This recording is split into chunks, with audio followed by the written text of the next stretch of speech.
After a heart attack, the tests you have will help the doctors and nurses determine the best course of treatment to help you recover. This chapter takes a look at some of the most common treatments.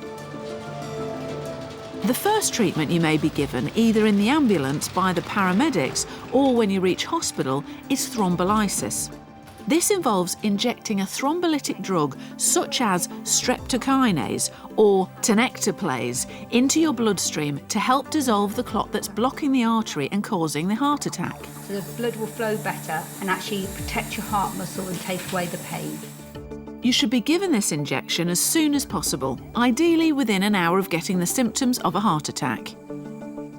We will give thrombolysis up to 12 hours after the onset of pain because evidence has shown to improve the heart repairing and preventing further damage. However, the earlier you get, the less damage will occur to the heart.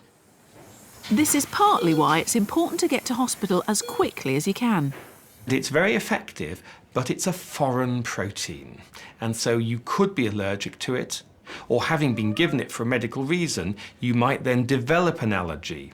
And so people generally would be treated with streptokinase just once and would need to carry a card to say that was the case.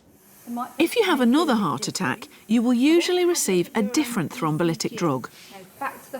You may also be given a combination of drugs that will help to dissolve the clot, ease your chest pain and reduce the risk of ongoing damage to your heart muscle.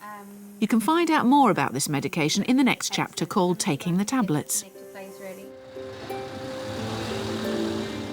When you get to a monitored cardiac bed, you will be closely monitored and may be given some further tests. Hello, Mr. Ross, how are you?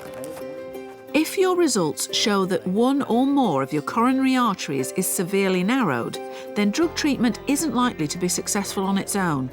Your cardiologist may recommend either an angioplasty procedure or heart bypass surgery.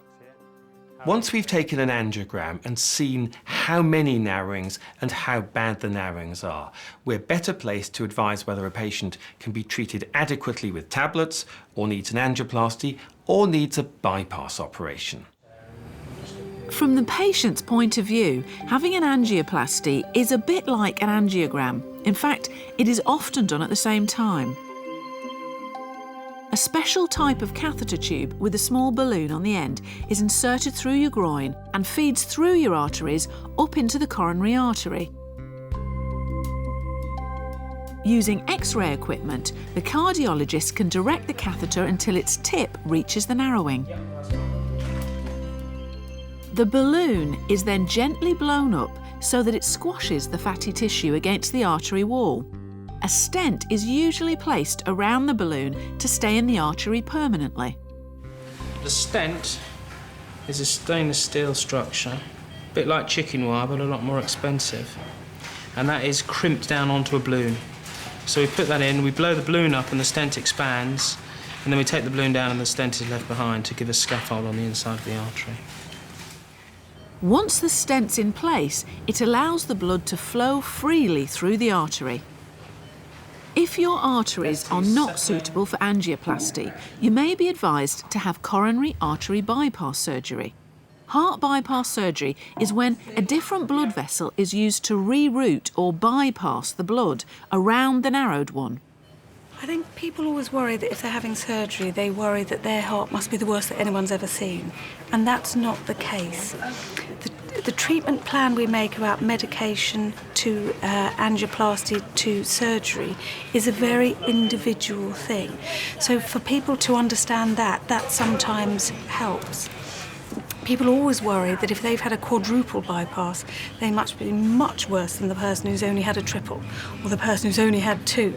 And that's not the case either. It literally is quite a technical decision about the blood flow to the heart is compromised, and we will intervene, be it with stent or with surgery, to simply give back the blood supply that the heart needs.